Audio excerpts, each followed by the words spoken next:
Okay.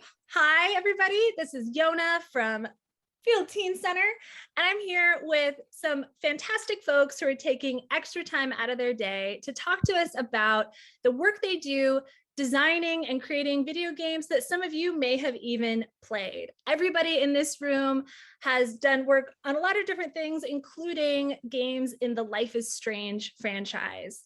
So here today, you guys can just like wave as I introduce you. We've got, in no particular order, Janine Louie, who is a gameplay programmer at Deck 9. And fun fact, her favorite guild in Magic the Gathering is Selesnya. We've got Katie Stone, who is a technical artist at Iron Galaxy. She's got two guinea pigs. Their names are Mimi and Rosa. They can't wave, but they are also here. We've got Matt VanKleeck, who is the technical dialogue designer at Bungie.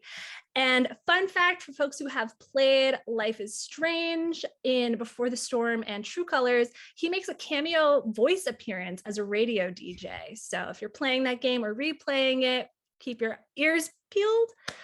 And last but not least, we've got Justin Mayo, who is a programmer too at Deck 9. And a really cool thing about Justin, and a reason we're so lucky to have everybody, but Justin as well, because he has worked on a variety of different platforms, from mobile games to indie games and big box titles like Life is Strange. So that is enough of me talking. We're here to learn from these guys. So I'm going to kick it over to speaker view so we can see everybody's nice little faces. I guess we'll start with Janine just because I introduced you first. Get to go first. What was your favorite video game as a teenager, or what's a game you've been enjoying lately, or both? So I really like tactical RPG games. So when I was a teenager, I played a lot of Final Fantasy Tactics, though I got stuck on the one for the Game Boy Advance, but I played through A2, and that was like the first video game I finished. Recently, I've gotten back into like the Fire Emblem series, but I've only been playing my favorite, which is Fire Emblem Awakening. Awesome. Yeah, there are definitely some Fire Emblem fans at our library. So you're in good company. Same question, Katie. What were some of your favorite games growing up, or what's something you're playing now? Yeah, growing up, I want to echo Final Fantasy Tactics. So good. Yeah. Obviously like Pokemon and stuff too. I've been really in FF14 for the past couple of years. And I beat Klonoa 1 very recently. So I've been replaying that on the Fantasy Reverie that just released. I'm gonna have to take notes because there are some game recommendations rolling in hot and fast. All right, Matt, same questions. Games you grew up with and loved, games you're playing now. Oh man, there's so many. I was a big Halo fan growing up. I guess it's fitting that I'm at Bungie now. I also loved the Kingdom Hearts games. And recently, I've been playing Psychonauts 2, which is a blast. A lot of fun, really cool story, really cool animation, cool sound. So, yeah. I agree. Oh man, I forgot that there was a Psychonauts 2. That was so exciting. The first game is so cool. All right, and Justin, same thing. Games you grew up with, games you're playing now. Probably, certainly from the most influential part growing up would have been Perfect Dark, which was like an old N64 AI had like really cool AI bots and stuff. So that's definitely like one of my mainstays and what got me in the industry. And then like kind of what I play a little bit of everything these days, but I'm an avid fighting game player. So lots of fighting games. Been kind of dipping my toes in the MMO scene recently. So been a lot of fun. Yeah, fighting games are a staple at Field Teen Center. I'm kind of curious which ones you play. Well, Killer Instinct, that's my favorite. Guilty Gear, Street Fighter, pretty much everything. Cool. If it exists, right. I probably own it. I realized I probably should have asked if any of y'all play Smash and which character you play as, because that's like the #1 game that people want to play at the Teen Center. I used to be really into Kirby, but now I'm really into Ganondorf, and I just special move B across the screen. I don't press any of the A buttons, just B. I like Bayonetta and Joker. In Ultimate, I'm a big Wolf player. Yeah. I play Smash a little less these days, but my top three are Cloud, Samus, and Mario. Nice. I love, I threw that out there, not even necessarily expecting an answer. And you guys are like, no, don't worry. Of We course, do you in gotta fact have this a information. go-to. Someone will bring Smash. You gotta play something. You gotta. All right. So let's get down to some of the nitty gritty. I read these job titles. I don't actually know what most of that means, but I want to hear what you guys do. So I guess let's just keep with this order. Why not?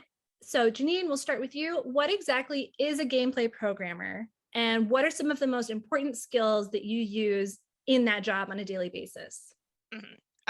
So as a gameplay programmer, I mostly work on kind of like if you're playing a game and there's kind of like a gameplay mechanic or there's like a small section that's kind of separate, then I do a lot of work for that. So a good example in True Colors would have been like anything that kind of has to deal with the frequent use power, which is like allowing you to see people's emotions. So I worked on that, plus like small stuff. There's like a jukebox puzzle, which I worked on as well. Probably the most important thing is as like a gameplay programmer, you don't get a super low level or technical. You kind of work more towards the surface and like work a lot with like designers or other teams. And so it's a lot of like communication and then some kind of like programming, but more like for loops and more like just for loops and knowing how to like call functions if we're talking about programming specifically. Cool, got it. So essentially, if there's like a mechanic within the game, your job is to make it run and also to make it look good so people can use it. Yeah. So Great. less like things animating or people walking around, just like the little gameplay stuff in between. Great. Okay, that makes sense. All right. And Katie, you're a technical artist. So same thing. What does that mean? And what are some of the most important skills that you use on a daily basis? Yeah, so technical artists at game devs can typically do like a lot of things. And specifically, I'm a character technical artist. So I specialize in like character rigging and like skin weighting a lot. So like rigging is the step between modeling and animation, where like I basically like give the model like a skeleton so that people can animate it and move it around. So like for example, I rigged like every character in Life is Strange True Colors. I also worked with like mocap retargeting and stuff like that. I think like one of the most important things in my job is like being able to like talk to like an animator or someone and figure out what their needs for something is and then design something like based on their needs, and being able to like collaborate in that way is like a really important like skill for my job. Wow, yeah, it sounds like it's really open-ended. Somebody might give you essentially a shopping list and it's not like you have an existing model to work from. You're like building the model out of thin air or making the model work more good or out of thin air. Yeah, I don't typically model things myself, but yeah, I'm working with modelers too to make sure the model is like conducive to what the animators need. Got you. Like, okay, that makes sense. All right, Matt, what does a technical dialogue designer do? Yeah, so it's a position that's kind of in the greater game audio sphere. It's pretty it's pretty self-explanatory. I mean, a dialogue designer is someone who works on the dialogue. But I guess to get more technical. So we ship Destiny 2 in 11 languages, including English. And so something that we strive for is preserving good quality across all of those languages. And so it falls upon me to make sure that we get lines of VO recorded from foreign or localization recording vendors, and then put through our processing pipeline to make voices sound more interesting or just to make them sound better in general. Because if you record a voice in a studio, a lot of times there will be parts that can be really quiet and parts that can be really loud. So we need to take steps to squish down and make it more legible across the gameplay. And so I design like interesting alien voices because Destiny is a sci-fi shooter. So we try and get really creative and give each character their own identity and make them feel like they're really otherworldly. How fitting that you did voiceover for a DJ character then. That's Yeah, so fun. I'm interested in voice stuff in general. Like I am interested in maybe trying voice acting one day even, but yeah, that's a whole different thing. Well, don't worry. Our little YouTube channel has a wonderful video full of resources that we just recorded just like this. So we'll touch base about that after. All right. And Justin, what does a programmer 2 do? And also, how does it differ from what a programmer 1 does? So ironically, I was going to say, some of my answers will probably be similar to Janine's, but yeah, it's basically just like just a title upgrade. As far like you're still kind of doing the same work. It's just how detailed or good about that work you are, and so it's just like you just move up. But I was gonna say I do specialize in AI, and so that is like a main focus I do. I do a lot of AI architecture and stuff like that. And then as far as like skills that come into play that I just want to add onto from Janine's was like obviously programming and debugging is incredibly useful, but I think one that people often forget, especially in the programming field, is your communication skills. Just because oftentimes you'll need to, like as Janine said, with like features or when you're working with design and you're building something to give to somebody else, you need to be able to communicate those ideas and like be on the same page with everyone. So there's a lot of communication that you kind of need to make sure you're not just like on a one wavelength speaking programmer talk while design speaking design talk. You gotta be on the gotta sync up. Yeah, in every single job description y'all just gave, it sounds like there's a lot of coordinating different parts of the whole and making sure everybody has their needs met, including people who might work in totally different departments. Cool. All right. Wait, I had a follow-up question and I lost it. I'm going to give myself a second and see if it comes back to me. Oh, could you give an example of where AI might show up in a game? Oh, this is a good one. It can be, honestly, it can be a lot of different things. I mean, the most obvious thing is when you see an NPC or non-player character that's like somebody walking around that you can like interact with or talk to or whatever. So that can be AI driven. Sometimes it's something that's behind the scenes where it's like, hey, actually, we need to do this thing that generates like a walkable field to be able to walk on. And so like there's something you don't directly see, but depending on the studio and the company, you might have to generate that yourself. It's like a totally offline process. And so that's still like AI, or even something that's just as simple as sorting and picking something out of a container can be considered AI, because it can be using different decision methods based on scoring or whatever criteria you want. So it's kind of an open-ended discussion. And if you talk to anyone in the industry, they'll be like, oh yeah, this is AI. This is like anything can be AI. It's kind of like up in the air on what you want. But the obvious answer is the NPCs. So a lot of things, though, it sounds like. Yes. Yeah, I can imagine that each of you has to do like a variety of tasks and can work on a variety of different things. So hopefully we'll tease more of those out. And if we don't get into it in the questions I had planned, we'll have space to get into a little bit more depth. So going back to Janine, did you always hope that you would work in video games in general, or like as a programmer specifically? Or did you change your mind a couple times along the way? So I remember growing up, I kind of just wanted to do what my parents did. And so they're like mechanical and chemical engineers. So I was like, I'm going to grow up and be an engineer. But then in high school, they offered programming classes, and I took one and I really loved it. And so I kind of knew going into college that's what I wanted to do. So I kind of knew I wanted to be a programmer, and I loved video games growing up. That's like what I did in every road trip. Was just my parents handed me a DS, and then they were like, here, have fun for the next 5 hours as we drive. And I'm like, great, I can do that. So I kind of knew going in I was going to be a programmer, and then I wanted to do video games. Yes. No. I am still here. I had to go get my cat. Okay, great.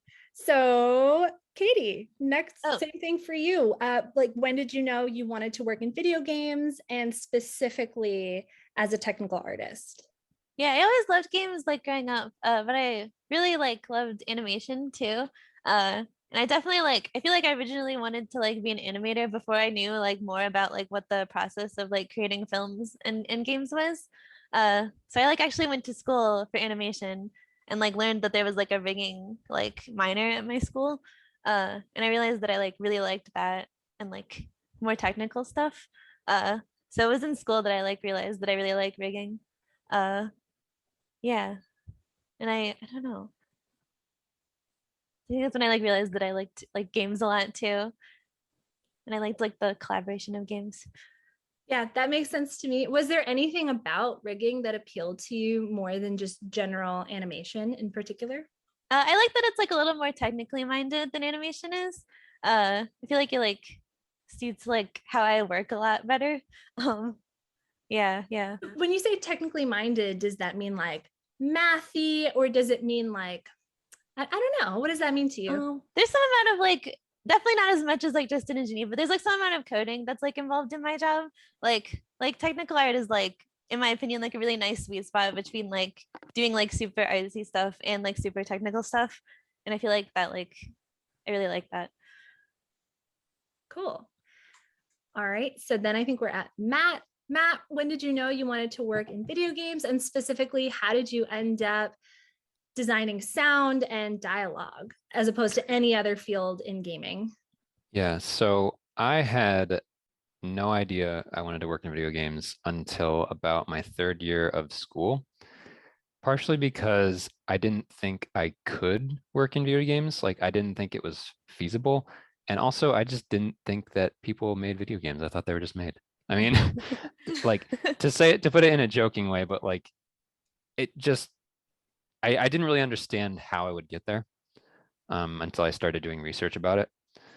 So I started going to school for like music production, so like working in recording studios and doing live sound. And then I pivoted to like more film audio post-production. And I realized that a lot of these skills that I was building and learning in like audio post-production for film, sound design for movies, stuff like that, could be applied to video games, because creatively it's the same process. It's just the way you get it into the media has a different procedure, like different tools. So yeah, from there I applied that knowledge of film sound design to video game sound design, and it led me to working at Idle Minds, now known as Deck9 Games. So Yeah, nice. It sounds like you definitely tried a bunch of things, but had that through line of being interested in music the whole time. So that checks out. I think it's a good lesson in knowing that you might have a skill set that can apply to video games that you just have no idea would fit in until you like started doing the research. Mm-hmm. Okay, Yeah, I definitely totally want to second. hear. Oh, sorry. Go ahead. No, so I was just think I'm seconding that. Great. Yeah. I definitely want to hear more about what going into research means in a little bit. But first, we're going to finish off this round of questions with Justin. When did you know you wanted to work in video games, and how did you end up in programming out of all the possible things you can do in video games? Well, pretty much because my high school forced me that they're like, oh, you got to apply to so many colleges or whatever, otherwise you're gonna get like docked on your grade or whatever. So I looked around and I was like, I just knew I wanted to do something creative at the time, so I knew it was going to be either art, music, or games. And then I started looking into like game design schools, and I was originally going to school for game design from one college, then went to a different one. I'm spoiling the question later a little bit, but I was gonna go into design first, and then actually when I was moving out there 2 months before I started, I talked to a roommate, and they go, "Oh, what degree are you doing?" Just like curiosity, and I said, "Oh, I'm doing game design." And they're like, "Oh, you should just do programming, because design you can learn on the side," which is kind of true. but I don't want to discredit that design is definitely its own field that respects its own skill set. So I don't want to say like, oh, I'm a designer, because I'm definitely not a 100% a designer. But that at that point, then I was convinced to do programming, and it turned out to be working out very well because I like the puzzle solving of programming anyway. So that ended up being better. And then the AI follow up is just kind of like also design. So like a lot of AI programmers are like, we always joke we're half designer, half programmer. So it's like I find like a middle ground specialization, if you would. Okay, that makes sense too. Well, since we kind of started to talk about college and that whole world, why don't we just kind of snake backwards? Do you want to talk a little bit about what your studying was like, what kind of program you went into, and how many years it took you? I know that's a lot of pieces, so if you miss a part, I'll follow up. Can we just go in order still? Oh, you're muted, so I can't hear what you're saying. Whoops. Let's just continue with Justin since he kind of started to talk about it, and we'll work our way backward. Okay. Yeah, I did. So as I mentioned, I did go to I went to actually 2 different colleges that were specialized for game design. The first one was in Wisconsin, was UW Stout, and then the second one was DigiPenn. And as I said, I switched into the programming degree. I think it was useful. They did teach us a lot. At least at DigiPenn, you're required to make a game every year, and the first 2 years you have to build an engine from scratch. So that was fun and chaotic. But that sounds so intense. It's a 5-year program that's condensed into 4 years. So. Oh, that also sounds very intense. So when you say you had to make a game every 2 years, is that right? No, every year. Oh, every year. I'm sorry. You had to make a game every year. What did that look like? Like, are we talking like, oh, a little mobile game where you have to collect apples from trees, or like what? What's the scale of the kind of games you were making during this time?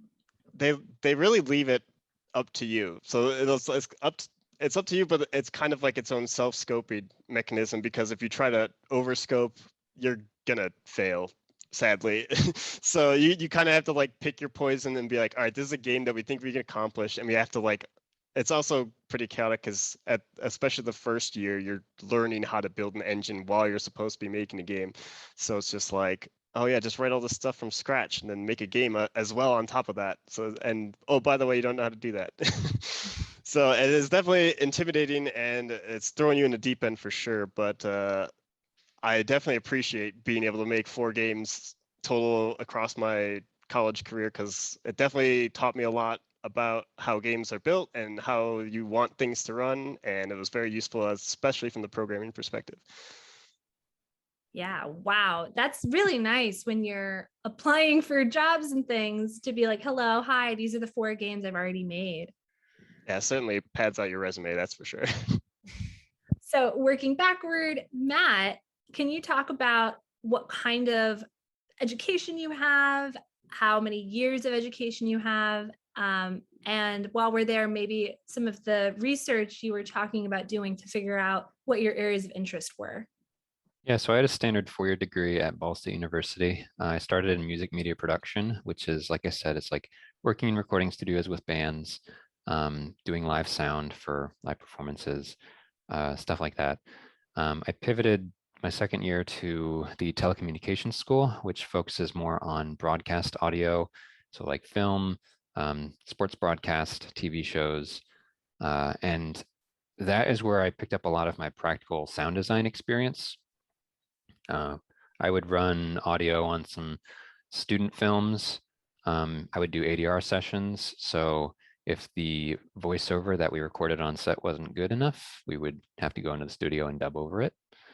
And then in my free time, about my halfway through my 3rd year, I did an independent study focused on game audio because Ball State University didn't really have any classes or programs that were game development focused. I think they had 1 or 2, but they were like strictly programming focused, nothing really for game audio. There are some schools nowadays that are fully dedicated to game audio. Like I know Full Sail is a big one that people like to go to. So yeah, when I was at school, I didn't really have any formal game development classes. And I think there's a point to be made like where you don't necessarily need that formal experience to get into the industry, but I really wish I did have it, because I would have learned a lot then that I would have known and had been prepared for my first job so that I wasn't in hot water right away, learning all these new systems for game development, learning game engines, stuff like that. Although I did pursue research in game engines in that independent study. So I don't want to go for too long, but there's a really good resource if anyone in this group is interested in game audio. We use programs called Audio Middleware, which is the software that actually plays the audio, and it's where sound designers do most of their work. The big one is called WWise. It's basically wise, but spelled with two W's. There are a lot of free resources online to let anyone learn it. And if you can learn that as well as Unreal Engine or Unity, it'll put you in a really good place to break into the game audio industry. So all of those programs and resources you just listed, are those basically the things that you did not get taught because your education was not focused on video games and you wish you had learned?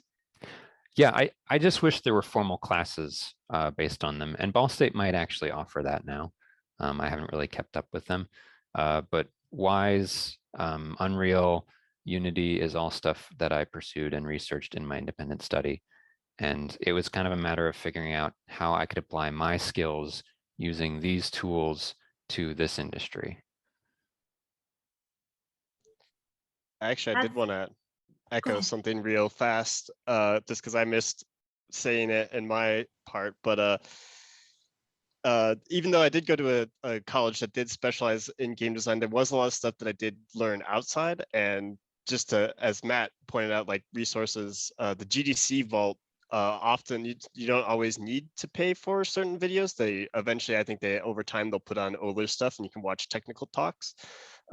There was a lot of stuff I went through during GDC, either through GDC Vault or actually going there, that I picked up along the way that really helped my AI stuff in general. So I don't want to, like, I had to do, even though I got like a lot of stuff, I still did outside research. That also makes sense. Yeah. And thank you, of course, for sharing all these resources. At any point, if people have more resources they want to plug, I think that's great, especially if it's stuff that's free for teens on a budget. What is GDC for those of us who don't know? It is, it's just like a yearly thing. It's the Game Developers Conference. And so it's basically like a big con where game developers get together, they kind of like share insights. They're like, oh, hey, I built this cool like recording system and we're here to share it. So like other people can try to use that tech and then put it in their games. So it's just kind of like everyone showing each other the cool new tech and stuff. So we can all hopefully just make better games in general. Yeah, across all disciplines too. So there's talks about like literally any aspect of the pipeline there. Thought that sounds great. That's a really good resource to know about. And Katie, while we have you, same thing. You mentioned that you started out going to school for animation and then kind of pivoted. So what kind of degree was it? How long were you there? Yeah, I had a 4-year degree as well. I have a BFA in animation with a minor in character technical direction, which is like another term for tech art. Yeah. I went to the Savannah College of Art and Design, and there I was in like the animation track. I think there's a game developer course there, but I only like worked with some of the projects there. I never like took any classes in it. But yeah, there I was required to make like a student film. So I definitely learned about like a lot about like the animation pipe, which is like similar but not quite the same as the game pipe. I feel like I learned a little bit of that through working on other people's projects, because it's like encouraged to work on projects a lot there and to like help each other out. Yeah, so I learned a little bit about that, but I feel like I learned a lot more of it like once I started working. Yeah. So you've mentioned the gaming pipe or pipeline or like the animation pipeline. Is that just like the process of like idea to finished project, or does that mean other things as well? No, that's essentially what it is. Cool. It's not in like game dev, it's not really like a straight line from like beginning to end. It's usually like a complicated chart that's like got lots of errors. But yeah, it's basically the process of making a game. Okay, cool. All right, and Janine, we're back to you. What was your education like? How many years was it? What kind of program was it? I got a Bachelor's of Science in Computer Science from Carnegie Mellon University in Pennsylvania, or in Pittsburgh, or yes, that's where I went to school. It's supposed to be a standard 4 years, but I found the classes a little tough, so I took an extra year just to finish. Unlike Justin, there wasn't really, my school doesn't have like a video game course really, so around the time when I was like a junior in college, they introduced the idea of like they started having kind of video game classes that you could take, but mostly my project experience through college was really video game agnostic, and it was just like, oh, get this algorithm running, or like complete these problem sets. So yes. Did I answer all the questions? I think so. Cool. Yeah, it sounds like pretty much everybody spent at least a little bit of time doing a program that was not video game specific, and then either having to get additional training on the side, or, training yourself on the side, or, doing an independent study, or even just switching to a different program like Justin did. So that's good to know. That might be something that our teens should expect to do. Yeah, I learned, like Katie said, I learned a lot of this stuff from my first job, and also what Matt said of just like, I didn't really know anything until I got there. And then my first like 3 to 6 months was just being taught everything I need to know now. Well, that kind of flows into the next question, actually. So what it says here in my little notebook is, what was the most important or cool thing that you learned in school? Or was there anything school didn't teach you that turned out to be really important for your job?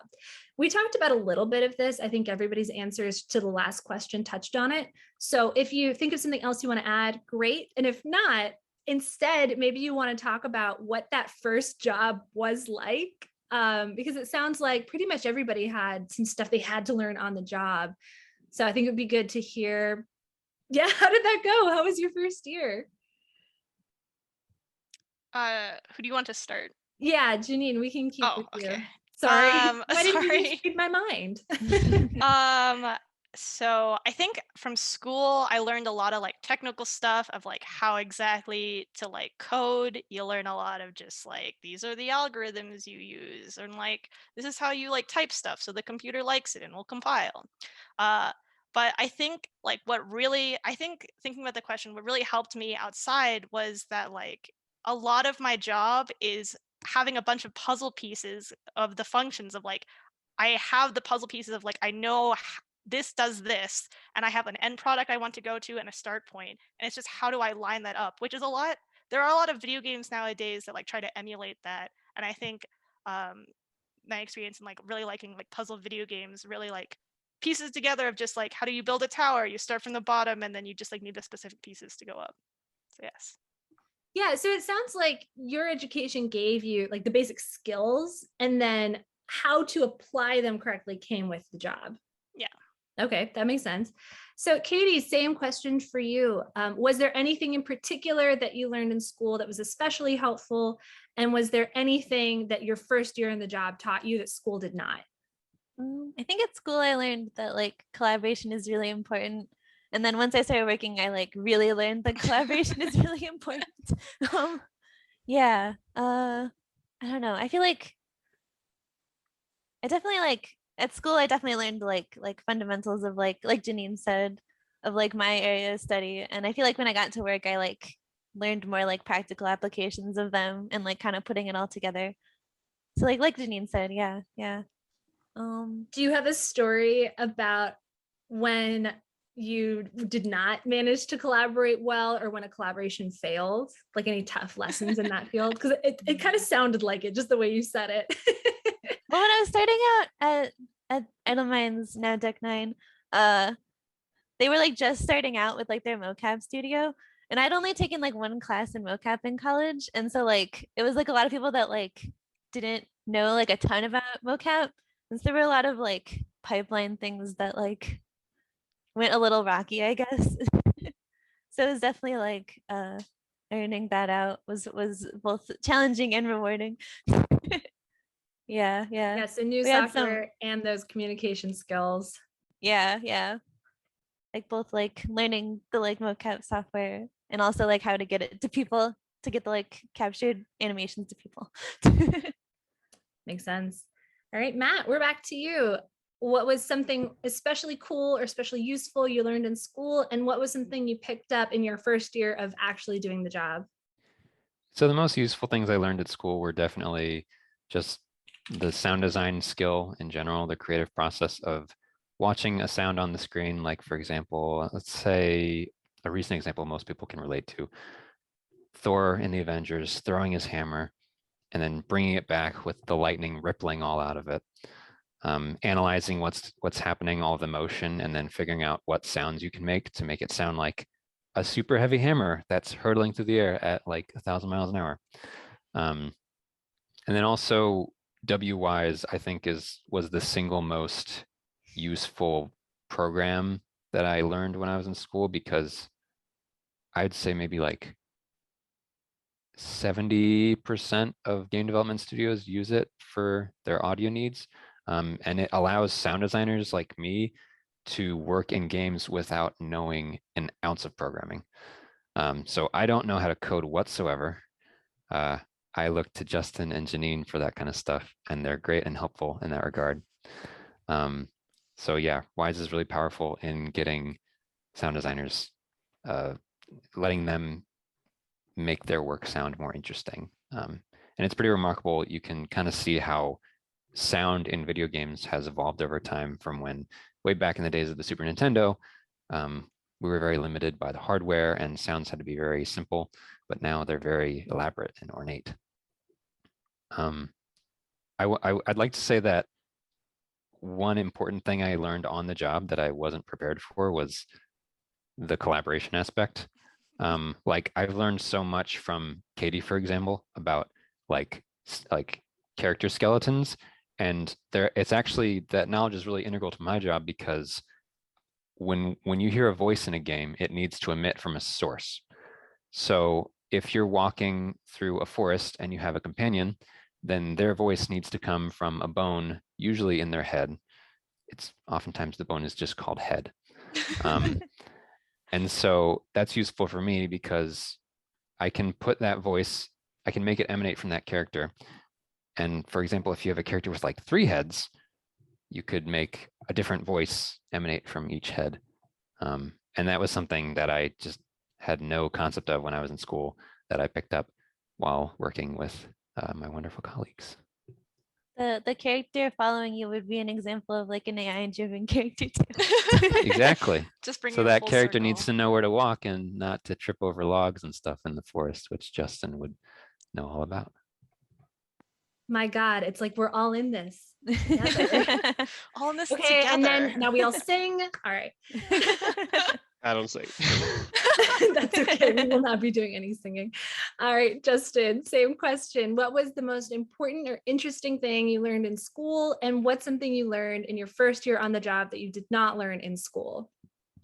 All right, I'm gonna try my best not to ramble here. But I will do my best to jump in and help you if you start rambling.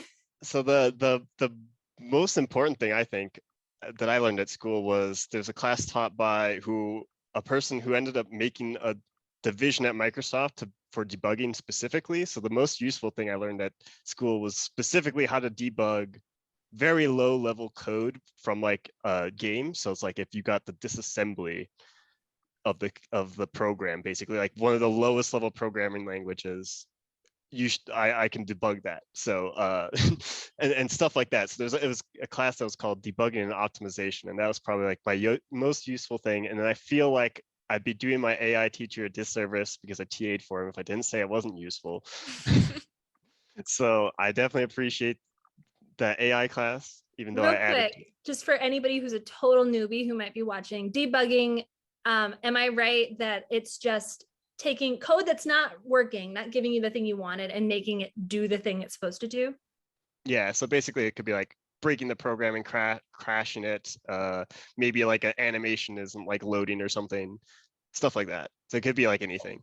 But yeah, there's basically a problem and you're trying to fix it. But yeah, so then I think I have a slightly different experience because I did have a lot of kind of like game background when I got my first job. But even that aside, my first like real job where I was like actually considered an employee or contractor was at Monolith, where they had a totally custom engine. And while I did understand the engine and was pretty like well versed from like what I had done in my studies, one thing I definitely underestimated especially after you do a bunch of like 1-year projects is debug information. And that was something that I definitely learned at Monolith and valued a lot more, was putting in debug information so that when those things do break or when they do go wrong, you have additional info that will help you like figure it out. And so that was something that like at least the school level we kind of like were like, oh, we don't need debug info, we know what we're doing, there's like 2 or 3 of us, whatever, we'll figure it out, we know. But when you're in a bigger studio and there's like hundreds of people looking at it and they're like, oh, I don't know why this isn't working, debug information is very important. So that's kind of another collaboration piece, right? You're like leaving notes and breadcrumbs that can help other people who you're working with. Yeah, or like, for example, if they see the problem, you can like message them like, oh, turn this on, and then like tell me what you see, and then they can be like, oh, this is broken now, I see this thing's red or whatever. And so it's like stuff like that. Makes sense. All right, so I think possibly the thing that our teens are going to be the most curious about, it's all very nice that we went to school and we learned things, cool, but like, how did you get the job though? So my question specifically is, after your schooling, what steps did you take to get that interview with a game studio? Let's start with Janine again. I got very lucky. My school had career counseling, which is optional, but I went to the specific building, got a career counselor, and they have job fairs at my school every once in a while. And Deck 9 happened to be there. So I gave them my resume. And then a couple weeks later, I get an email that says, like, hey, we'd want to do a technical interview. So I did a technical interview and then an in-person interview for culture fit. And then I finally got the job. Aside from that, I was just applying essentially to any known game company that I knew of at the time, like just going to their website, looking at careers, apply for jobs, submitting my resume. I think a fallacy I had while doing that was like only applying to jobs that like of like the big game studios, and if I could go back in time, I would not do that. Yeah. What would you do instead if you went back in time? Oh, what a great question. I would get more in touch with a recruiter nowadays. I think there are a bunch of recruiters who are in the space and know what to do. And then I would also go more, instead of like just looking at like typing in like Blizzard games, I would instead go onto like a site that says like video game recruiting and kind of pick more, like not just like go like, oh, brand name in a sense. Yeah. Yeah. And it sounds like also, so you're talking about looking for recruiters online, but also you met a recruiter through an in-person event. So networking in person sounds really important. Yes. Can you also explain what a technical interview is? Because I'm not sure that everybody who's watching would know, or that I totally know. Yes. I don't know if other departments in video games do this, but for programmers specifically, there's usually an interview before, kind of like a culture fit interview where they like talk to you in person, that asks you like, do you know specific algorithms, or do you know memory management? Do you know bitwise operations? And they're just going through kind of like a list of skills and questions that if you look online for like computer science interviews, is a good representation of just the questions they're going to ask. And so you just have to like know those basic concepts, and that's kind of like where your degree, or if you went to like a coding camp, that they should be able to teach you exactly what should be on those interview questions. So it's basically like a test, but one that you should have lots of skills to be able to pass, because that's what you did school for. Yes. I will also say, if anyone gets kind of like intimidated by the interview, a lot of times there's a lot of stuff in those interview questions that you don't use day to day. They just want to make sure that you know them. Yeah. Yeah, that's how they trick you. All right, Katie, same thing. You have just graduated. What did you do to get in front of the people who have hired you now? So for like rigging, the most important thing is a demo reel. I've been like reviewing applicants at my studio recently. So I like when I'm looking for a reel, when I'm looking at a reel, like I'd like to see like a variety of rigs. And like if you code like an example of your code in like video form is like really, really great. So like it's really important to have a really like strong demo reel, more than anything else for rigging. Uh yeah, so like definitely I spent time like putting that together and like making sure I had like a good variety of rigs and like just showed off my chops, I guess. Yeah, I think for getting the job, I don't know, I just applied to like a lot of things that I saw online that I thought might be a good fit for me and like eventually like heard back. Yeah. So just plugging away. Do you have like a rough estimate for how many places you applied to before you found one that stuck and worked? Well, so one thing, my job in particular, I've heard described like multiple times as like somewhat of a unicorn, in so much as like there's not a lot of people with my like specific skill set. Um, so like I don't think I had to apply to like a huge amount of like studios before I heard back from some. People are always looking for technical artists. Yeah, so it sounds like people who are interested in getting into video games might want to not just check in with their own skill set, like what Matt was talking about doing for himself, but also looking at what jobs are most needed. It sounds like yours is really in demand. Yeah. Cool. So you were talking about putting together your demos and like videos showing off your work. Did you have somebody helping you put together your portfolio of demos? At school I took a class that was about like how to get like all of your like application materials together and like how to edit that. But a lot of it was me just like going online and like finding like tech artists that I liked and like looking at their reels and using that as an example of like how I want to put mine together. Something great artists steal. Yeah. Yeah. Exactly. Also, I want to say that reels tend to be more important like in certain like not every job in the game industry needs a reel, like a video reel, you know? Like So, okay, my brain is short circuiting, and right now, real only means the Instagram kind to me. oh What does that mean in the world of game design? it's like a demo reel is just like a video that just has examples of like if it was an animation demo reel, it would just be like an example of like here's a bunch of different like animation shots that I worked on. For me, So it's like a I give like compilation, right? yeah, Like yeah, a bunch of, basically. okay, that makes sense. Yeah, yeah. Cool. All right, Matt, you have just graduated. What actions and steps did you take to get in front of the people who actually hired you? First and foremost, well, like Katie said, sound designers and audio people in general need to have a solid reel.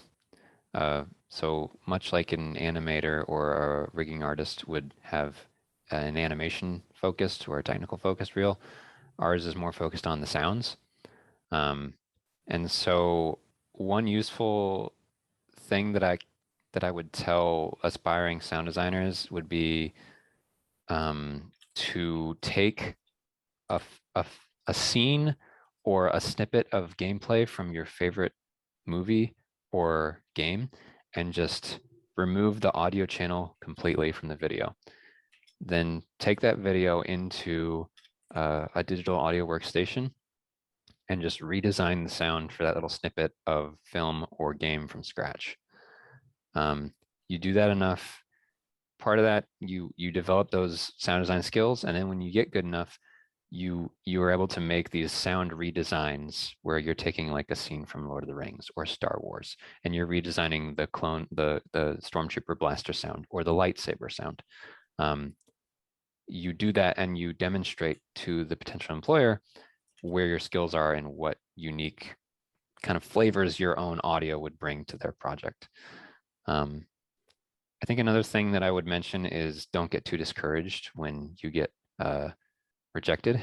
You will get far more rejections than you will get offers, especially when you're first starting. It's kind of like Dark Souls. You will die a lot. But when you do finally get that job and when you do finally get that offer, it will be all the more rewarding. There are some websites that are like job aggregate websites like gamejobs.co where you can filter by discipline. So art, audio, programming. You can filter by location. So US, UK, Canada. And you can really narrow it down to what you're looking for to help you find something that not only you're interested in, but also suits your geographical desires. Yeah, that's really great advice. And the little exercise that you recommended of taking a clip from something you enjoy and redoing the sound yourself sounds fun. So that's awesome.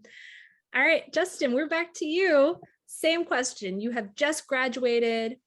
How did you end up getting the job from there? I feel like all my answers sound so extreme compared to everybody else's sometimes, but arguably, I would at least the way we had approached it through DigiPen is you should be doing this before you graduate. So a lot of things we did especially as you're in your junior year is to start looking for internships if you can, because that will definitely help you. Like not only is that like a good way as a student to get in if you're a student, and it helps you get your foot in the door there, while it might be easier at that point because you're only limited to students in that case. There's that, and then also just building out as I said with my college, we had to do a project every year. So having like projects, or even if you don't go to a college that has like a game design program, if you make a game project on the side or something like that, that is definitely something that employers will look at and be like, oh, hey, they had the discipline to go and build a project on the side, or like look at all these side projects they've done on top of like whatever their education was. So that always looks good from that perspective. So those are things you can do while you're in school when you have the extra, well, debatably when you have the extra time that you could work on. But then kind of echoing what Matt and everyone else said of like, checking the websites that are around, that kind of stuff. We did things at my school like mock interviews to practice for tests. So, quiz each other on like technical questions and things like that. Oftentimes too, when you're applying for programming positions, they'll give you a take-home programming test that you'll have to do. So that's something to keep in mind. I think I had one more thing to say about this, and I lost my train of thought. It's okay if it comes back later. Does it have to do with, oh, sorry. Does it have to do with like the blueprints thing versus like actual coding? That's for later. Okay. Justin saved the good stuff in his pocket. But yeah, no, I would say anything you can do to like help pad out your resume. Oh, I was gonna say on the topic of getting rejected. Yeah, I've probably applied to like 60 different places and like got rejected to a bunch of them, and you have to do all these programming tests and all that stuff. So it's a grind sometimes, but like Matt said, when you get it, you get it. Was that 6060 or 16? Well, this is probably more like across my career, not like right out the gate, but like probably realistically, like the first applications was probably around like 20 to 30. Mm-hmm. Yeah, enough for sure. Okay, so speaking of later, I wanted to check in about time really quickly. We're at about our hour mark, and I have 5 questions left. Does everybody feel okay with that? Is anybody like melting in front of the computer? Okay, great. Okay. Good. All right, you know what? Just to mix it up, we're going to start with Katie, just for fun. So, all right. I think a lot of people who are interested in working in video games, they're creative, right? They have their own ideas. They want to make stuff. And it sounds like, just based on the way every single one of you was talking about what got you into video games, that's true for all of you guys too. So what I want to know is what that balance looks like when you work for a studio. Like, how often do you just have assignments handed to you and you just do what you're told? And how often do you get to add your own personal touch to one of the projects that's in front of you? Yeah. I've also heard tech art described as like a service department. And I really like that description a lot, where like people come to me with problems and I have to figure out how to solve them, which I know is similar to other disciplines for sure too. So I don't know. I feel like the work I'm getting isn't always my idea 100%, but I'm the one that's figuring out how to solve it. So I get ownership of it that way, I guess. And I might not be designing the characters that I'm rigging, but I still get to be the one that figures out how to rig them and how they deform and working on skin weights and stuff. So it's difficult for me to answer that question because I feel like everything I do is like tasks that I've been assigned, but the way that I get to do them is where I get to be creative, I guess. If that makes sense. Makes sense to me. I think that's a great answer. All right, Matt, same question. How often are you just handed a task and you just have to do it? And to what extent do you get to put your own personal spin on the work that you're doing? Yeah, so because my current role is a technical role, much like Katie, I find myself doing task work more. It is almost like a service department audio. We're usually at the very end of the pipeline because everything else needs to get done before we know what things are going to sound like. I will say though, I still have plenty of opportunities to kind of be creative and have fun with voices. And even though I worked strictly on voices, I still find opportunities to develop sound effects for Bungie's audio team as well. They do internal source jams where we all collaborate and record sounds for a day. Then we send them to each other, mix them, mangle them, mash them up, and try and figure out what new sounds we can make. I think one important thing I will say is games inherently take a lot of trial and error to make.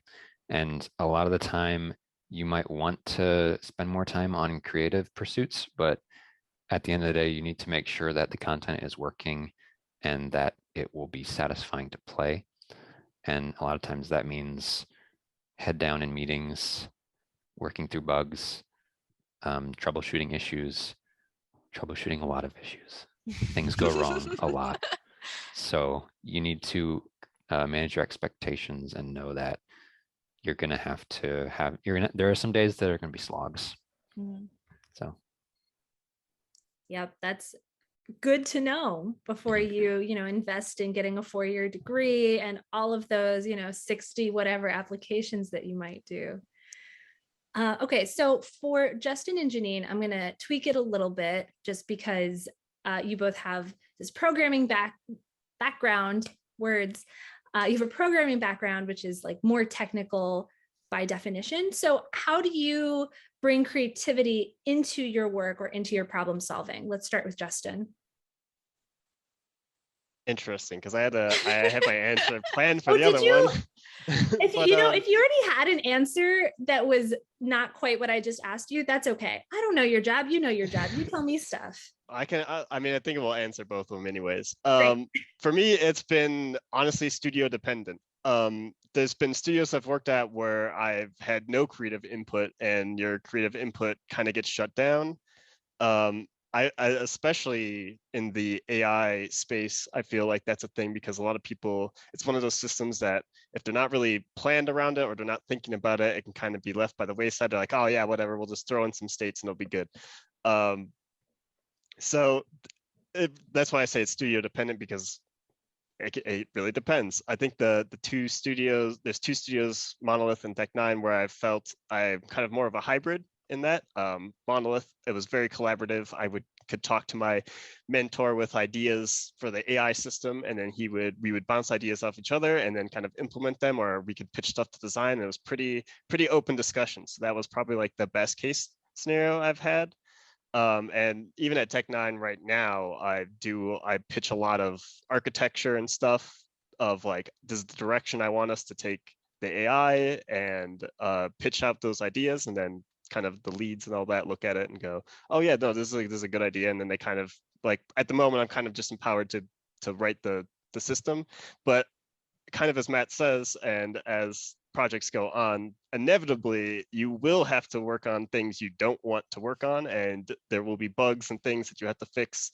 So you have to be prepared that yes, like for me, yes, I am an AI programmer, but I will work on other things. I might have to work on UI or other systems that are like way outside of my field, which is a good thing because sometimes that helps you improve your normal systems.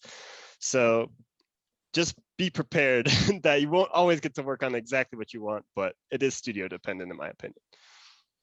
Well, that makes a lot of sense when you're thinking about which places you want to apply to, knowing that there is a different work environment in different places. All right, Janine, do you have any additional thoughts about how you bring creativity to your programming work and problem solving? I honestly, when Katie was giving her answer, I was like, that's my answer. Just wholesale Katie's answer. I will say, it kind of just like the role I have is kind of just like a service role almost, in that like designers will be like, this is what we want. And then they'll be like, how do we do that? And so you have a lot of leeway in like how exactly you make that solution.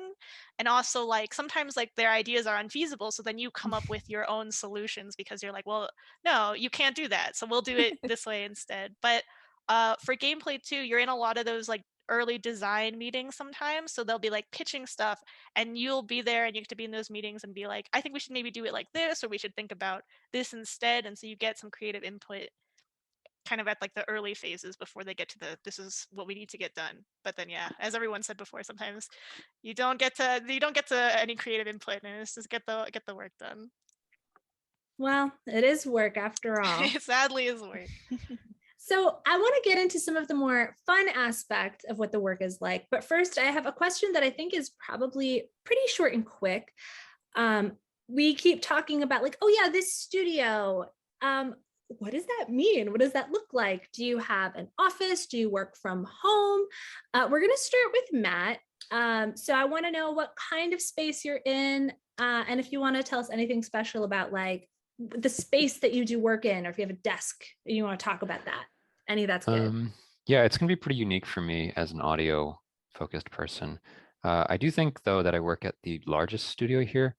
So that's worth noting. I think Bungie is now at about 1,000 employees. So it's pretty big. A lot of reason for that recent growth is because they've opened their doors to remote work for a lot of different states. And I think the industry as a whole is shifting to letting people work from where they want to work, from and how they want. So you could live on the East Coast and work for a studio that's on the West Coast. You'll have to deal with the time difference, and that can be frustrating at times, but yeah, it is. Yeah. But for Bungie, we're currently building out a new office, a multi-level office, which is where I will work eventually. I will have a flex schedule so that I can work from home still a couple days out of the week. And as an audio person, I think specific to my discipline, we want usually as quiet of a space as we can get.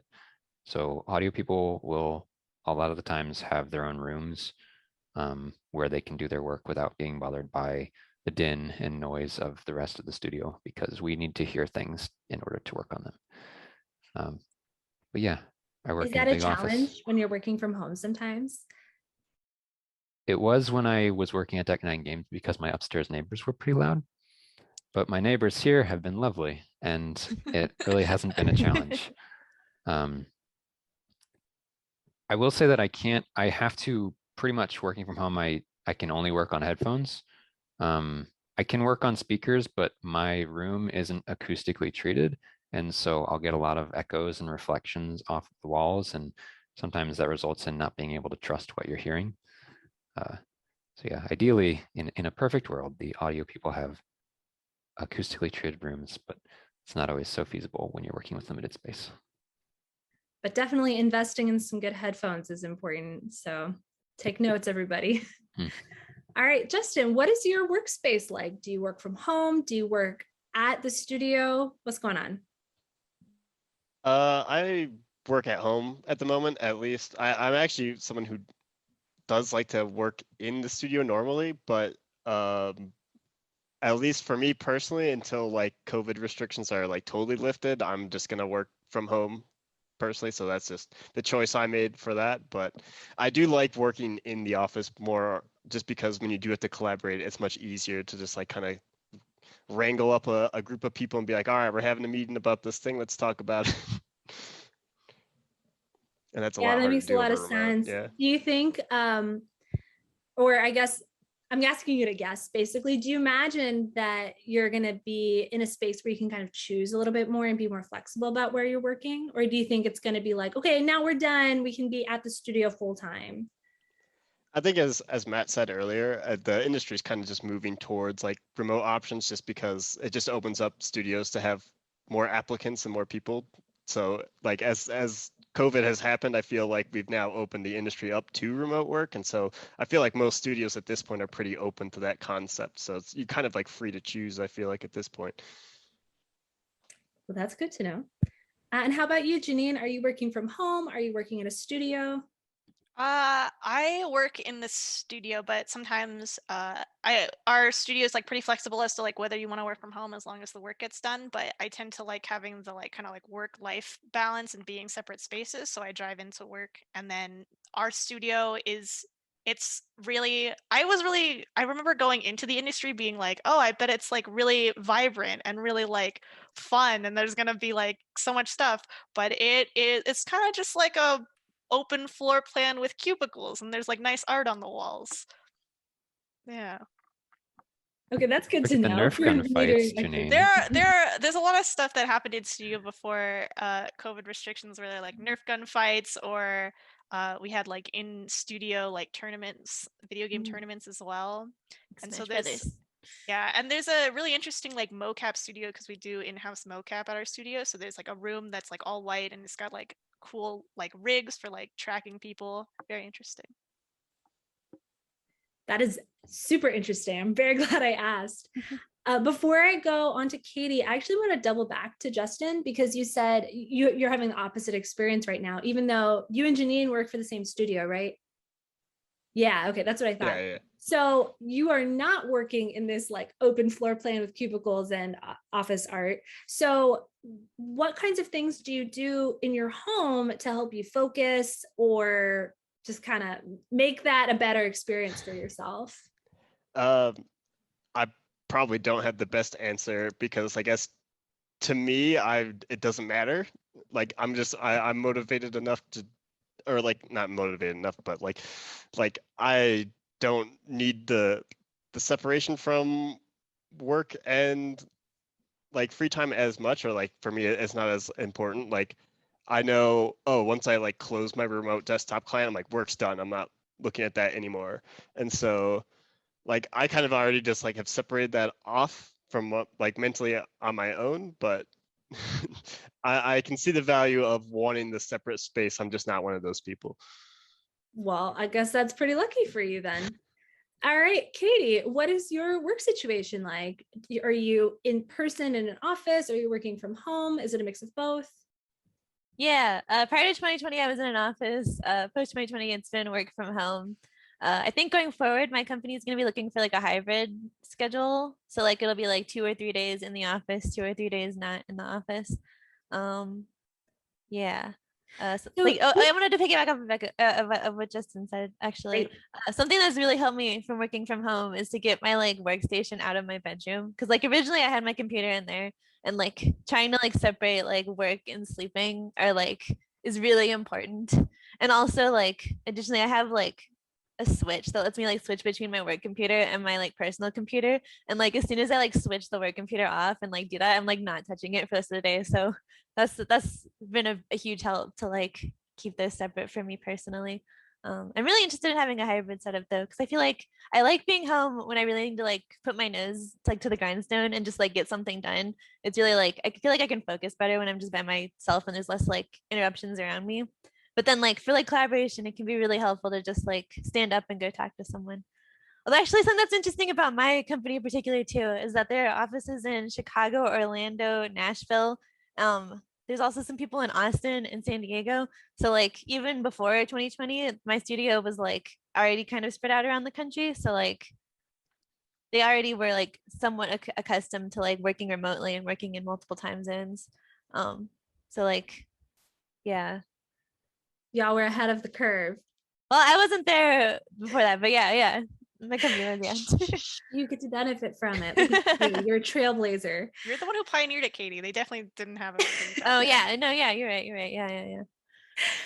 So Katie, with your work, I mean, probably for all of you, but I'm imagining if you're rigging and working with animators, you have to be running a pretty heavy duty computer. Did you have to invest in that when you started working from home, or did the studio support you in getting that equipment? No, the studio definitely paid for it. They pay for all like software licenses and stuff too. So like, cause my program, like the program I use the most in my like day to day is Autodesk Maya, and that's not a cheap program. Blender is a really good option also for like free like 3D software. Blender is really good. It's just Maya has like way more history, so it's more like ingrained into a lot of studios' pipelines at this point in time. But Blender is getting better like every year. If you noodled around with Blender, you being like a teenager on a budget, if you were noodling around with Blender, do you think you would be learning stuff that would still be applicable to these other programs? Yeah, absolutely. Yeah. They're like, yeah, the interfaces are a little bit different, but like the skills that you learn there can be applied to Maya for sure. Cool. Yeah, All right, we got just a few more. Oh, go I ahead. was gonna echo just on that point. There's a lot of paid software that the industry uses, but there are very much alternative free versions that exist that you can find or whatever. And as Katie said, most of the time the interface is just slightly different. Like they just might have like slightly different controls or something, but more or less to do the same thing. That is very good to know. All right, we got just a few more. So we're going to start with Matt this time. What is your favorite part of your job? Just the fun stuff this time.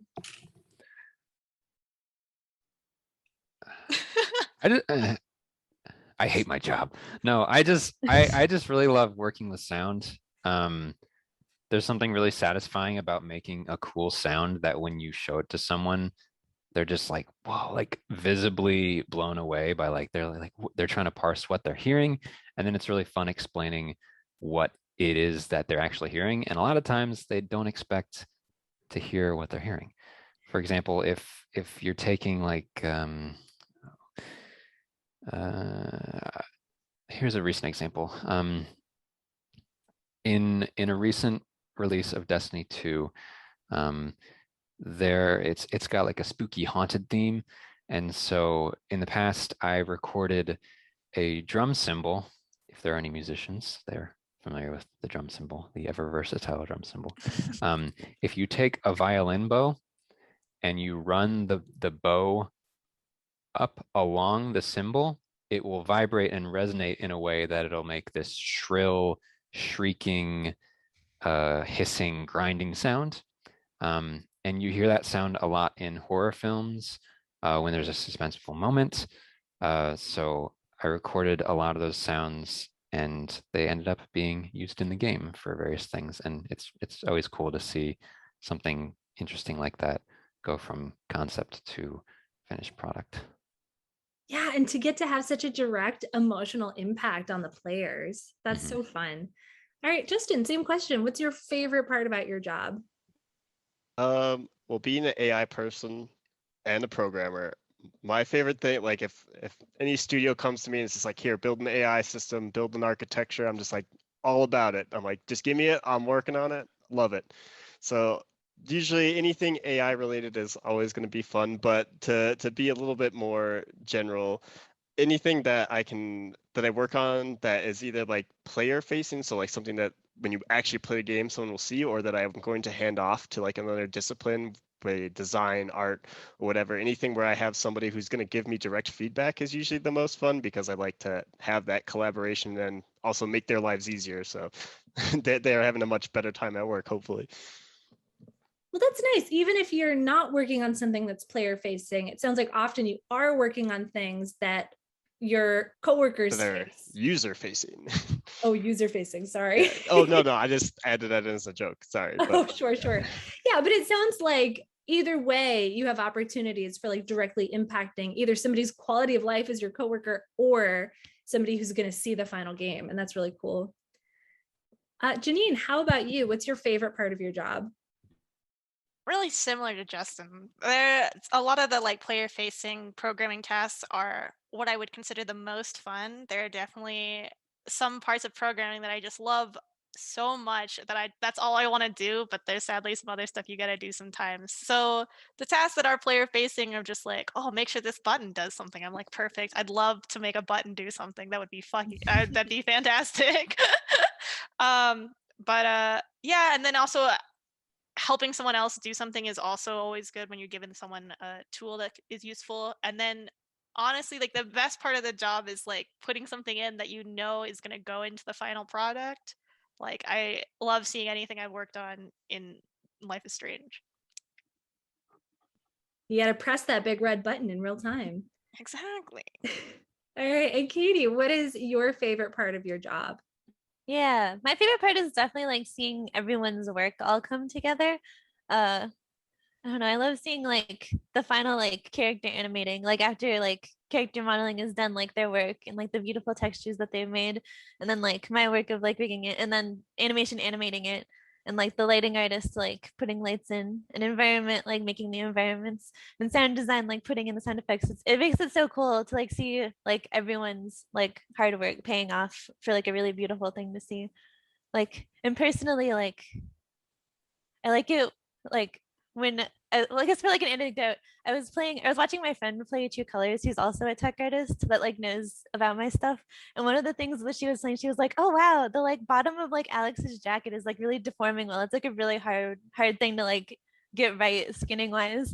And like that like made my day. So it's nice to get like it's not something that anyone like that's just playing the game would notice, I guess, but it's nice to like see like that kind of thing too.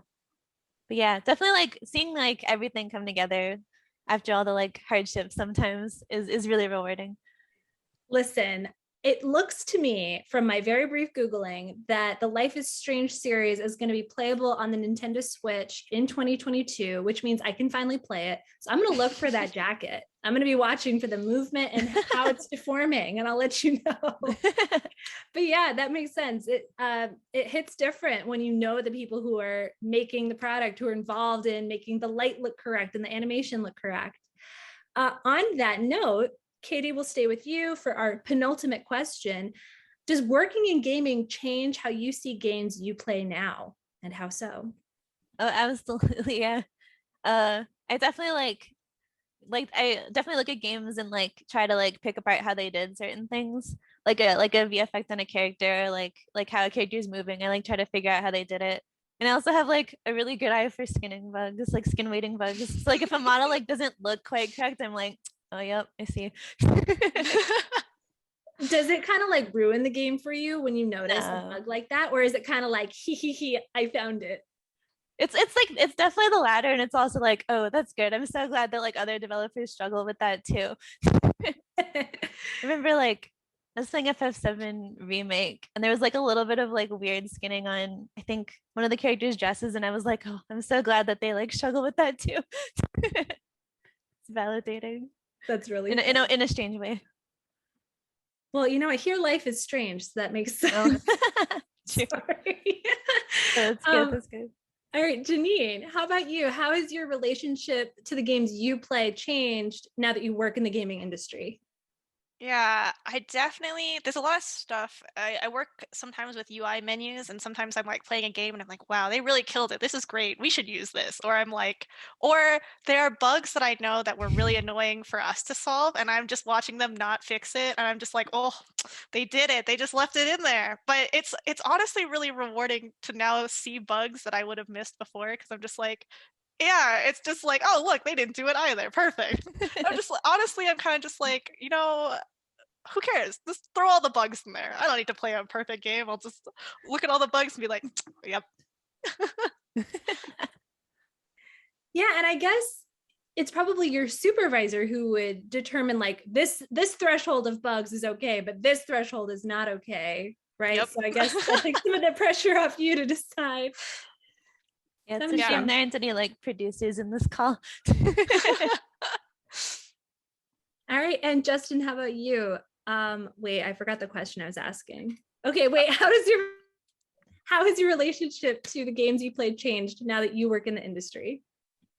Definitely a lot. It was really weird the first time I noticed it, because I was like, after you start to understand programming and how everything is working behind the scenes, then you really start to see where things can go wrong, or where like they ran out of time, or certain thing like where they were limited in what ways. But like, be it like a tech limitation, a time limitation, whatever it ends up being. But like, for sure, you definitely look at them differently, because you kind of know, like, it's like the saying, like, oh, you see how the sausage is made or whatever. So it's like you definitely get that impression.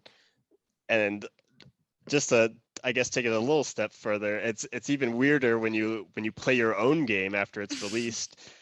The example I always remember, even though there's a lot of good memories from Shadow of War and all the AI I did on Shadow of War, but there was this one upgrade screen that we had to do for like Fort Assault, and I just look at that screen every day. I'm like, I can't believe it's even functional. Like, I can't believe that we got it to work, and it's working, and it's just there, and thank God it's done. Like, I can't believe that I've made it through that. Yeah. Have you ever, this is a question for everybody. Have you ever not been able to play a game that you worked on because it's like, ooh, gross, cringy, I made that, or like it just feels too much like work? Or do you always play the game? I don't know if I want to share this one, Okay, but I you feel don't like have I've to. let the cat out of the bag already now. But personally, Minecraft is a game that I cannot play after working on it, just because of all the technical mumbo jumbo behind the scenes. But I think that's the only example I have, other than like it's of working on a game that I just don't normally play. Wow, we buried the lead on this one though. I did not realize you worked on Minecraft. I feel like this is how I gotta sell it to these teens, man. Come learn about the Minecraft for 2 seconds. I think I have a little bit of both, where I have not and probably won't. I might play them in the very far future, but the two Life is Strange games that I worked on, I haven't formally played after they've been released, just because I feel like I've played through them so many times making them. Ditto. Yeah, as for Burden. Destiny 2, I still play it a fair amount and I enjoy it. It's actually a good way to keep in touch with some of my old friends too. And I think, enough detached from the core game development process of the game. Like, I have far fewer responsibilities in Destiny than I did with Life is Strange. Life is Strange, I kind of owned the whole audio process with mostly sound design, a little bit of VO. In Destiny, I'm mostly just VO. Um, I don't really see a lot of the game before it's released. I hear the dialogue, but um, a lot of stuff when I play it for the first time is relatively new to me, so I can still manage to enjoy it. Yeah, and then I know a little bit about Life is Strange. I've played like the first couple hours of it. I barely know what Destiny is, actually. Is part of the split on those two different games that Life is Strange is more narrative and Destiny has more other kinds of content in it? Yeah, that might be part of it. Life is Strange is a very linear, cinematic-driven narrative adventure game, um, and I enjoy those games every once in a while. It's just I've played it, Life is Strange, so many times while making it. Whereas Destiny is a lot more open-ended. There's a lot more variety in the pure gameplay that you can do, and like, I don't work on the gameplay as much, working on the dialogue. I'll work on the dialogue that plays during the gameplay, but I don't have to sit there and test the game to hear it. We have testers that do that. Yeah, that makes sense. Janine, Katie, do you guys play the games that you make, or are you like, you gross, no, I cannot? Definitely what Matt said about like Life is Strange. I don't think I finished my personal playthrough of it just because I've played through it so many times, like while testing stuff. The game I'm working on now is called Rumbleverse, and it's like a brawler battle royale game that's like online. And that one I definitely like will play a lot when it comes out, because it's like similar to Destiny. It's not like the same thing every time. Yeah. Checks out. And how about you, Janine? Kind of like what everyone else says. You play enough of it over and over again that you're like, I don't need to play the full release of it. Though there is some stuff that I kind of want to go back in and play, but sadly, I'm not a huge narrative adventure video game player. The fact that my choices matter gives me anxiety. I Wow, love we are different. I do want to just slightly add, when I did work on Shadow of War, I did play that a lot for testing because I have to test a lot of the AI features, and I still had a blast playing that when it came out. So don't get the impression that like if you start working on the game at a studio that you're gonna totally hate it. Like if it's your like Shadow of War was my genre of game, so it's like if it's your genre game, you might still very much still enjoy it as I did. Totally. And it doesn't sound like anybody hates it. It sounds like, oh yeah. It's just you I played know it or how not. Life is Strange ends because I created the ending, and that makes total sense. I love to watch Let's Plays also of people playing it. I feel like it's like a little bit of a spin on like the game I've seen a million times. Getting to like see other people's reactions to it. That's a really good point. I hadn't thought about that. That must be so fun to get to see other people interacting with this thing you made. Yeah, it is. Before the Storm actually released episodically, and it was like 4 episodes. And something that was really, really fun there, it was like watching people like theorycraft in between episodes and like react to it and try to like figure out what's gonna happen next. It was a shame that like True Colors didn't get to do that, but the non-episodic release is probably better. All right, I have a quick cat break just because he's here on my lap. Everyone say hello. Hello. Okay, and goodbye. So final question. Oh, I don't we're know gonna if start Matt got with. to answer the last question though. Did you not get to answer? Which one? The question of like, has working in video games changed how you looked or played through them? Oh, my answer is really nothing that hasn't already been said. I still very much enjoy playing games. I think the difference now is that I learn from them too. When I was younger, I played games for enjoyment, but I didn't really learn from them because I didn't know how games were made. I didn't know how these things worked. I just knew there was a funny character on the screen jumping up and down, They just got and made, I was right, controlling them. Yeah, they just got made. And now I can appreciate like not only sound, but like game mechanics and designs. And I can even appreciate AI. Like when I'm playing Dishonored, it's really hard to like figure out the enemy AI because in those like immersive sim games, you never know what the enemy is really going to do. And it's really fascinating to see how they react to what the player does. So I learn a lot from games that I play nowadays. Yeah, it sounds like it's just kind of expanded everyone's enjoyment of games that you play for fun now, which is great. Okay, now final question. Thank you, Janine, for catching that I missed Matt. I'm so sorry. So Janine, we will start this final question with you. This is kind of a two-parter question as well. What advice would you give to a teen who's interested in making games? This could also be instead, what advice would you give your younger self? Whichever way you want to take it. So I would say if you want to be a programmer, that I would encourage you not to get discouraged. I feel like there's a lot of like technical jargon that gets thrown around. Everyone's like, oh, it's a hard science, it's a bunch of algorithms, or like, oh, if I don't know math, I'm not going to be great at it. But like it can be boiled down pretty simply into just put the puzzle pieces together. If it's really hard, you can get through it. I would love to assure you, I had so much trouble getting through my degree, made it out, and you know, it's really tough. It's a lot of people might tell you like, you can't do it, especially as a woman in video games. But I would love to tell you that you definitely can. Don't be discouraged. If it's something you want to do, I would definitely encourage you to do it.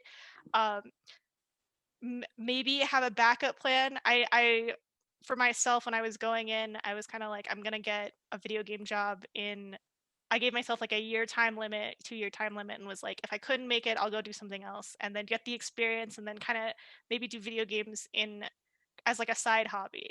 But yes, I encourage you, push through it. You got this. 10 out of 10. I love that. And I feel like that's probably relevant no matter what you're doing. Like it might be hard, but you will get to the other side of it. Love it. All right, Katie, do you have advice for teens who want to make games specifically, or for your younger self? For my younger self, I would definitely like suggest to like learn, like have a stronger like coding foundation. I'm like super self-taught about that. And it's only recently that I've been like actually like building a solid foundation of something I wish I would have like learned more about earlier. In general, like if you want to go into like a like creative like field in the games industry, I think it's like a good idea to just keep creating, like no matter what it is.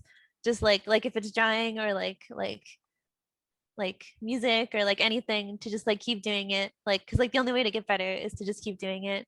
And like yeah, even if you're not satisfied with it, like I feel like each time you like try it, like gets closer and closer to like what you want. If you can find ways to like collaborate on making games too, or like make games in any way, that's a really like great thing to do too in your free time. I love that. Matt, I know you already offered us a couple resources and even like an activity that you recommend teens try at home of stripping off the audio from a clip and putting new audio on top of it. So what advice would you give your younger self? I would want to say do a little bit of what Justin did. Justin talked about doing internships or game jams. Katie touched on it, just create. Get into a game engine and just mess around and see if you have any local game jams. The first thing you make isn't going to be the game of the year winner. It probably won't even work, but that experience, you'll be surprised what you learn and take away from it. And you'll be surprised what you will discover that you'll still be using a decade down the road when you're actually doing it for a living. Honestly, that makes me want to look for a game jam, and I have no time. I feel inspired. All right, and last my answer with just a little bit of practicality. I will say that like the best thing to do is to break it down, like what you want to do, into very specific tasks, and you just focus on that one task, and then you'll be surprised at how much you can do. But like, don't think about making like a whole game even, just think about doing like a very, very small piece of it, one at a time. And that is probably the more practical advice. Right, and that's a great reason to do a jam and collaborate with people, because you don't have to make the whole game. In fact, you cannot, because you're collaborating. I wanted to really quickly mention, I touched on it earlier, but you might have a creative passion or skill that you really enjoy doing that you don't think you can apply to video games, but actually does apply. It's just a matter of, well, for example, when I was doing music, I had no idea I could apply it to video games. I think another really, really applicable example is someone who just likes to draw. You could easily get a job as a concept artist. If you like to draw landscapes, there's plenty of work for that. We need people who design environments. You can draw them, hash them out. If you want to concept characters or creatures, you can study human anatomy and start designing characters. You can study dog anatomy and start designing dog characters. It's a matter of figuring out how you can apply your interest to the game industry, because chances are very good that if you're interested in something, it probably applies to the game industry.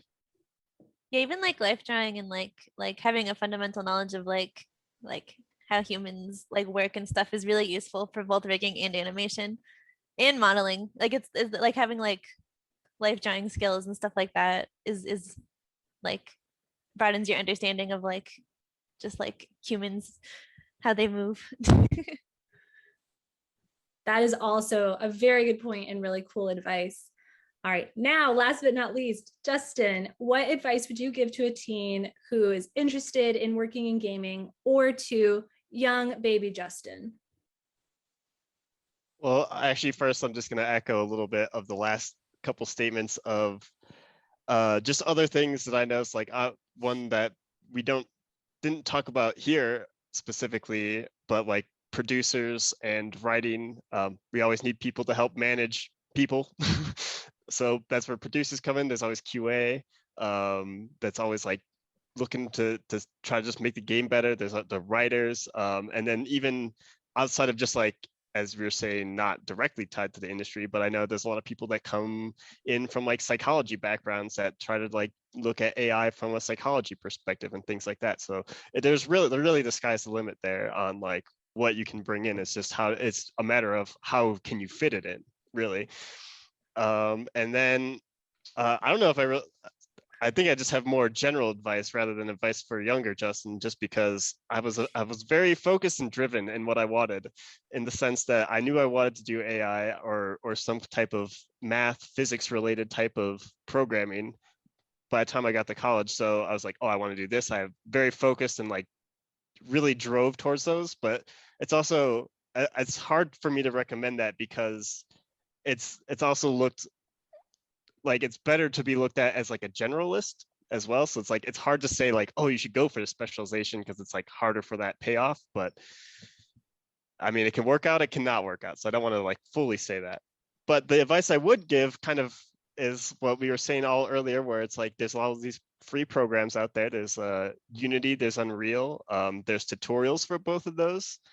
And they're both engines that the industry uses. So if you learn these, they're free, you can pick them up, and then you kind of have like, it won't be exactly the same as like a production game because there's going to be a lot more things that you're not thinking about probably as you're starting out. But it'll definitely help you like familiarize yourself with those things. And then kind of piggybacking on what Janine said is if you go out, like maybe you're not having fun with the tutorials, or you have like some creative passion you have, like maybe let's say you want to build like a combat system for a hack and slash or something, maybe like start building out little attacks and combos and stuff like that and prototyping those out. And I would say if you want to go into programming specifically after you've kind of like gotten your feet wet, and this is what I was alluding to earlier that Janine was mentioning, but I think after you've gotten your feet wet and you're like, oh, I kind of understand how like the scripting works in Unity or Unreal, then I would suggest if you're thinking about programming, you should probably start to pick up C++ or C, because those are the respective languages those engines would be using, and start learning those then, because then at least if you're having fun making like your combat system or whatever, then you go, oh, I know I'm a designer at the very least. And then if you think you want to be a programmer, then you can look at the programming side and maybe you're like, oh, there's so much like technical nonsense. I just want to tweak numbers and make this thing look cool. Then maybe you're more of a designer. But if you like the puzzle solving of like all the nuance and programming things, then that is like your follow-up from there. But I think it all starts on experimentation with some of this free software and then seeing where your interests lie within it. Yeah, I think a lot of what I'm hearing in this is that when you're doing the actual work for a studio, you do just get handed assignments, but getting yourself in front of these people involves building skills, which starts by following your own interests and just learning literally anything, because there's so much to learn and it's all valuable, which is great. All right, so opening it back up so we can all see each other all at the same time, me oh my, this is kind of the final call. If anybody has anything they want to add, something they didn't get a chance to say, or like, yeah, burst of inspiration. Totally fine. Yeah, we talked a lot. The game industry has grown a lot, especially because of the pandemic. There are more jobs in the industry now than there ever have been, and I don't really see any sign of that stopping. So you're in a very good position to, like we said, find your passion and your skills and apply it to the industry and get a job that you really enjoy.